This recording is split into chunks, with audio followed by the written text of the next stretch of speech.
ಮಳೆರಾಯ ಬಂದ ಹರುಷವ ತಂದ ಭೂಮಿ ತಾಯಿ ಚೊಚ್ಚಲ ಮಗ ರೈತನ ಮೊಗದಲ್ಲಿ ಖುಷಿಯ ಆನಂದ ಭೂತಾಯಿಯ ಮಡಿಲಿನಿಂದ ಚೆಲ್ಲುವಳು ಏನೋ ಒಂಥರ ಪರಿಮಳದ ಸುಗಂಧ ಆ ಪರಿಮಳವೇ ರೈತರಿಗೆ ಏನೋ ಒಂಥರ ಆನಂದ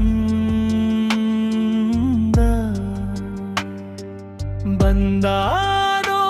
ಮಳೆರಾಯ ಬಂದಾನೋ ಆ ರೈತರಿಗೆ ಹರುಷವ ತಂದಾನ